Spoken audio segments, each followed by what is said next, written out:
everyone! Today we're going to talk about value.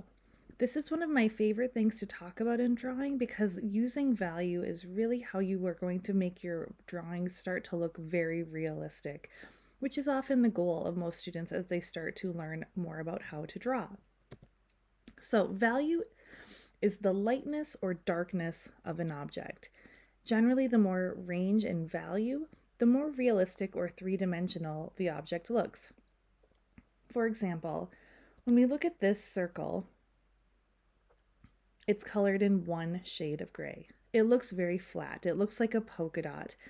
There's no range in value. It's one flat color. Now let's look at this one. You'll see this is the same exact shape. It's just a circle, but we have a wide range of value now. We have bright white in one area. We have some very light grays, some mid grays, some dark grays, going all the way down to a nice rich inky black. That range in value makes this sphere start to look more three-dimensional. We actually call this volumetric. It looks like it has volume now. However, this sphere just looks like it's floating in space. So how do we make this look like it's actually sitting on a surface? We add a shadow underneath. So now what we have is a illusion that there's actual three-dimensional space created when we have a full range of value plus a dropped shadow underneath. So using strong contrast between light and dark actually has a name, and that name is chiaroscuro. This actually means light dark in Italian. So I have two photographs here of a man, the one on the left and the one on the right. I want you to think for a moment if this was an actor and he was giving this headshot to a director for a role as a villain in a film, which photo do you think is going to make him appear more like a believable villain? I would bet you're probably thinking the picture on the right, and I would agree with you. That contrast creates more depth in an image and it creates more drama. The wider range and value you have, again, the more drama you create, the more interest, the more realistic sometimes things look. So there's a really famous Italian Renaissance painter called Caravaggio. He is known as the father of this style of chiaroscuro. I'm going to show you three paintings right now that are just really well-known Caravaggio paintings that utilize this really great range of value. So as we look at this painting, this is a painting of a biblical scene. On the left, you see Jesus. The man in the front center is St. Thomas. And the story here is that Jesus has risen from the dead and Thomas doesn't believe. And so he actually puts his finger into the wound. And it's a really dramatic moment that Caravaggio has decided to paint here. Again, at this time period, most paintings were for the church because the church was the one who had money to pay for paintings. And they wanted a painting that was going to create drama for the viewer, to kind of impress upon the viewer the magnitude of this moment. And so take a moment and think to yourself, where is the light source coming from in this painting? Caravaggio was known for having sort of a really dramatic light source. So imagine, where is the light if there's one lamp here? If you guessed coming from the left, I would agree with you. The lamp is on the left-hand side, casting its light onto the right. You can see on the left side of the image, we have lots of bright highlights on Jesus, which would make sense. He's kind of the focal point in this painting. And then on the right side of the painting, again, we have these nice, rich, inky black areas that kind of create that high contrast. This is another painting by Caravaggio, and in this one, again, take a look and think about where the light source is coming from. There may be a couple in this one. So you notice our central figure has a shadow hitting the wall, which I would assume means that we have one light perhaps coming from the front. And then maybe even another light coming from the left again, as we have some highlights on our characters on the left-hand side. It's important to kind of notice where the shadows fall and where the highlights are. Those are two things I'd like you to start looking for as you start noticing and hopefully looking more carefully at the world as we're learning more about drawing is notice highlights and notice shadows and where they fall. And finally, this is another Caravaggio called Saint Jerome. This is another beautiful example of seeing some highlights, especially in the skull and in the forehead of Saint Jerome. If you notice that really thin white line sort of circling the head of Saint Jerome, that signifies that in Italian Renaissance painting, that signifies that somebody is holy or that they're an angel. But again, you see some really beautiful, rich black spaces on the left, and that's really contrasted by some very bright white areas. So hopefully this is a little bit of interesting art history for you. If you ever go to an art museum, Caravaggio paintings are pretty easy to recognize because of that range of value, again, also known as chiaroscuro. So let's talk about value and how we're going to use this in our drawing exercises.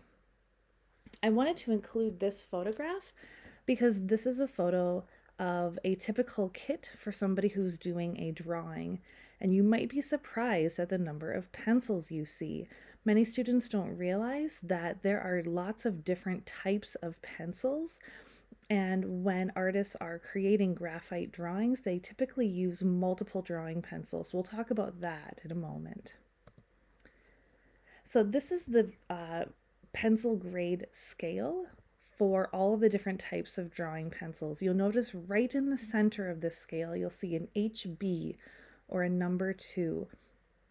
A HB pencil is the most widely used pencil. In fact, you probably you have been using HB pencils your entire life and didn't realize it because HB pencils are number 2 pencils.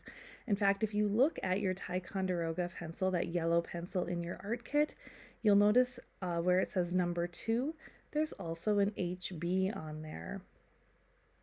Pencils that go to the right that have a B in their alphanumeric designation, such as a 2B, a 3B, a 4B, and so on, you'll notice that on the scale they get darker and darker and darker. That means the graphite inside is getting softer and softer and softer. So the softer graphite you have, the darker values you'll be able to create with your image. If you look to the left side of the scale, for example, you see a 2H, a 3H, a 4H, a 5H, and so on. Those pencils have graphite that's getting harder or more dense, which means that it's harder to spread on the paper, which means that we get a lighter value. So if we go back to an image like this, now when you look at all of these pencils, you know that some of these pencils are very, very dark, like a 6B or a 4B, and some of these pencils are very light, like a 3H or a 7H. So as this person is creating their drawing, they know if they need a dark value, they'll pick a pencil that has a B in it. If they need a lighter value, they'll pick a pencil that has an H in it. So for your art making kit in Art Foundations, I gave you just 2 pencils to work with. You have a yellow number 2 pencil, which is an HB pencil, which is again the middle of the scale. You also have a 4B pencil. I wanted to give you a pencil that would give you some richer, dark values when we create our work. If you are somebody that has access to art supplies or would like to go and buy anything like this, you can buy drawing pencils at just about any art supply store, even at Target or Walmart. You might be able to find a small drawing kit that has multiple drawing pencils in it. But you certainly don't need to have many, many pencils to create a drawing that has many values in it. So our first drawing exercise we're going to be creating with value are value ribbons. A lot of times when students look at this drawing, they get intimidated at first because they feel like it looks really three-dimensional, which makes it feel like it's going to be very difficult to do. But actually, this is one of the easier exercises we do. It looks complicated, but they're really just small value scales repeated over and over again. You'll be using both of those drawing pencils in your kit, the HB and the 4B, in addition to your eraser and your tortillons. When we create this exercise, we'll be doing this exercise together on Thursday this week. And next we'll be looking at a sphere. This is part of what we'll be doing for drawing exercise number 6. So I'll again ask you to consider your light source, We're going to be looking at highlights and how things look three-dimensional in real life, having highlights, midtones, a shadow, reflected light, and a cast shadow. These are all the points of shading when you're going to work on shading a sphere and making it look realistic. Again, this will be exercise number 6. We'll be doing that on Friday this week. You actually have a handout in your sketchbook right now that has 3 examples of spheres. Part of exercise number 6 is going to be looking at this handout and choosing which of these spheres you would like to replicate yourself. Again, as you look at these right now, you might think to yourself, where do you see the highlight? It's a little different on each one. Where do you see those mid-tone gray values? Some are very light, some are mid-tone, some are a little bit darker. Where do you see the shadow on each of these spheres? It's different on all 3 of them. Where do you see reflected light? Reflected light is the light that hits the table and then it actually bounces back up and hits the underside of a sphere. And then where do you see a cast shadow? So these are things, again, we'll be talking about more later this week, but I wanted to give you a heads up now. I'm really looking forward to help you build your drawing skills through value. Again, this is one of my favorite things to teach because this is when many students find that they have a lot more ability to make things look realistic and three-dimensional than they thought. So I'm looking forward to working with you guys soon. Thanks.